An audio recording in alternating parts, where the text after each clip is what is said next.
ہیں، تین طرح کے لوگ ہیں۔ یہ جو مخلوق ہے، جو انسان آپ کے سامنے تین طرح کے ہیں۔ آپ اپنے گریبان پہ جھانک کر دیکھیں گے، تین میں سے ایک آپ بھی ہوں گے۔ نمبر ایک، وہ لوگ جو گناہ سے بچتے بھی ہیں اور بچاتے بھی ہیں، خود گناہ سے دن رات بچتے ہیں اور پھر دنیا کو بچاتے بھی ہیں۔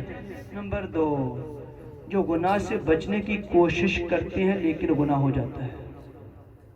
گناہ سے بچنے کی کوشش کرتے ہیں لیکن پھر گناہ ہو جاتا ہے، پھر توبہ کرتے ہیں، پھر گناہ ہو جاتا ہے، پھر توبہ کرتے ہیں، پھر گناہ ہو جاتا ہے۔ یہ دوسری کیٹیگری۔ تیسرے نمبر پر وہ جو دن رات گناہ کرتے ہیں، ساتھ غرور اور فخر کرتے ہیں، جو گناہ پر فخر کرتے ہیں، یہ تیسری کیٹیگری ہے۔ پہلے وہ جو گناہ کرتے نہیں ہیں، دن رات گناہ سے بچتے بھی ہیں، بچاتے بھی ہیں، اور دوسرے وہ ہیں گناہ ہو جاتا ہے تو اس کی بارگاہ میں گر پڑتے ہیں، آنسو بہاتے ہیں، اللہ معاف فرماتا ہے۔ تیسرا وہ ہے جو گناہ کرتا بھی ہے، ساتھ پھر فخر کرتا ہے، غرور کرتا ہے، وہ کچھ بھی نہیں ہوئے گا، میرا کون کو گاڑ سکتا ہے، میں فلاں چودھری، میں فلاں افسر۔ وہ دن رات گناہ کرتا ہے، ساتھ اس پر فخر کرتا ہے، غرور کرتا ہے، کوئی پرواہ نہیں، گناہ کر کے بھی کہتا ہے کوئی پرواہ نہیں۔ حکم کیا ہے؟ ان تینوں میں سے جو پہلا ہے وہ خوش نصیب ایسا ہے جو پکا جنتی ہے، جو دن رات گناہوں سے بچتا بھی ہے، بچاتا بھی ہے، یہ حضور کی رحمت کا صدقہ، یہ جنتی۔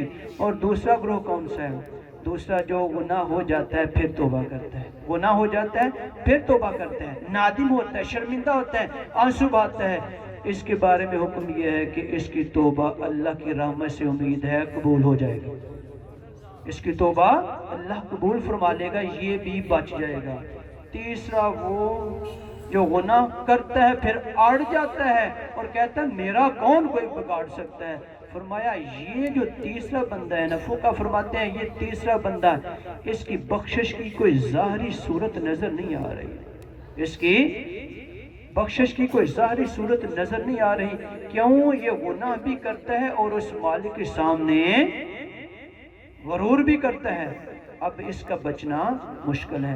اب میرا بھائی ذرا غور کریں، مجمع بیٹھا ہوا ہے، ہر طرح کا بندہ ہے، جوان بھی بوڑھا بھی، ذرا غور کریں، عمر تو گزرتی جا رہی ہے، عمر گزرتی جا رہی ہے، ذرا غور کریں کہ میں کس کیٹیگری میں ہوں۔ تین کیٹیگری بیان ہوگی، پہلا بھی کامیاب ہو گیا، دوسرا بھی کامیاب ہو گیا، تیسرا رہ گیا ہے، تو میں کس کیٹیگری میں؟ جب آپ غور کریں گے آپ کو اپنی بات خود ہی سمجھ آ جائے گی، اس کے بعد پھر فیصلہ کرنا آسان ہو جائے گا۔ کم از کم اگر پہلی کیٹیگری ہماری نہیں ہو سکتی تو دوسری تو ہونی چاہیے کہ گناہ ہو جائے، جان بوجھ کر نہ کریں۔ یہ جو ہم کہتے ہیں اللہ میری توبہ، گناہ کر کے کیبل سے اٹھے، گناہ دیکھتے دیکھتے اٹھے اور آ کر نماز پڑھ لی، اس کے بعد پھر جا کر کیبل لگا لی، پھر غلط چیزیں، اللہ میری توبہ۔ مسجد میں آئے، قاری صاحب دعا کرے ہو، دعا کرے ذرا میرے واسطے، بھئی دعا ہو گئی ہے، اللہ میرے گناہ معاف کرے، ٹھیک ہے جی، گناہ وہ معاف کرنے والی ذات ہے، قاری صاحب بھی دعا کر دیتے ہیں، مولوی صاحب دعا کر دیتے ہیں، لیکن ذرا غور تو کرو، کیا تو دل سے معافی مانگ رہا ہے اس مالک سے؟ اگر تو دل سے معافی مانگ رہا ہے تو پھر سن لے، مسلم شریف کی حدیث پاک ہے، حضور سید عالم صلی اللہ علیہ وآلہ وسلم ارشاد فرماتے ہیں، فرمایا بنی اسرائیل کا ایک قاتل شخص جس نے 99 قتل کیے تھے، کتنے؟ 99، ایک کم 100 قتل کیا تھا، اور اس کے دل میں پھر یہ امید اٹھی، نہیں نہیں نہیں، یہ ظلم ہے، یہ گناہ ہے، ایسے گناہ ہے کہ بخشش کی توبہ کی کوئی صورت نظر نہیں آ رہی، لیکن کیا ہے دل میں عزم مصمم ہے، عزم مصمم ہے کہ میں نے توبہ کرنی ہے۔ اب ایک بندے کے پاس جا کر کہتا ہے یار میں نے 99 قتل کیے ہیں، کیا کوئی توبہ کی کوئی معافی کی صورت ہے؟ جواب ملتا ہے بہت مشکل ہے، اتنے قتل کیے ہیں بہت مشکل ہے، یہ تو پکی جہنم ہے، آپ نے تو جہنم میں جانا ہے۔ وہ کہتا ہے اچھا 99 پہلے قتل کیے، جہنم میں تو جانا ہی جانا ہے، چلو اس کو بھی 100 پورے۔ حضور فرماتے ہیں پھر وہ روتا ہے، پھر اس کے آنسو بہتے ہیں، ندامت کے آنسو بہتے ہیں، بڑا ظلم کیا اپنے نفس پر، 100 بندے کا قتل کیا ہے، اب پھر اٹھتا ہے گھر سے، پھر نکلتا ہے، امید لے کر چلتے چلتے چلتے ایک عالم دین کے پاس آتا ہے اور آ کر اسے کہتا ہے حضور گناہ گار ہوں، پاپی ہوں، سیاہکار ہوں، لیکن میں ایک دل کے اندر امید لے کر آپ کے پاس آیا ہوں کہ شاید اس کا کوئی میرے مسئلے کا حل نکلائے۔ کیا مسئلہ ہے؟ میں نے 100 بندہ قتل کیا ہے، کیا کوئی معافی کی صورت ہے؟ کیا میرا مالک مجھے بھی معاف کر دے گا؟ کیا وہ مجھے بھی معاف کر دے گا؟ میں تو اتنا بڑا ظالم ہوں۔ جواب کیا ملتا ہے؟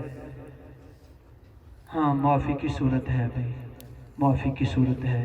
تو میں تمہیں یہ مشورہ دیتا ہوں، یہ پاس ہی ایک بستی ہے جہاں پر اللہ کے نیک بندے رہتے ہیں، اولیاء ہیں، صالحین ہیں، وہاں چلے جاؤ، جا کر وہاں عبادت بھی کرنا، ساتھ ان سے دعا بھی کروانا، اللہ ان کی دعا کا صدقہ تیرے گناہ معاف کر دے گا۔ اب حدیث پاک میں ہے وہ شخص چلتا ہے ابھی تھوڑا سا جاتا ہے تو اس کی موت کا وقت آ جاتا ہے۔ موت کا وقت مقرر ہے، ہمیں پتہ نہیں ہے، اس لیے ابھی توبہ کرے، سچی توبہ کرے، تاکہ اس کے بعد پھر اگلی زندگی خوبصورت گزرے۔ اب جو ہی چلا، اسے کیا پتا تھا کہ میری موت کا وقت قریب آ چکا ہے؟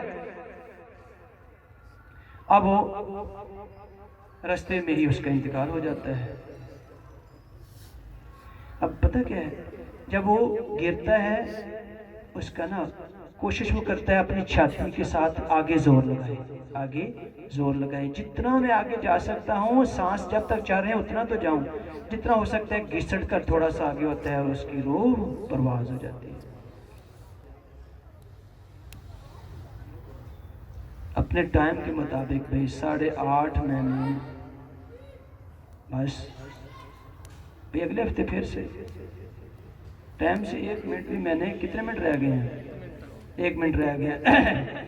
لو جی، اب اس کی روح پرواز کر رہی ہے اور ادھر سے پرواز کرتے کرتے فرشتے زمین پر آ رہے ہیں۔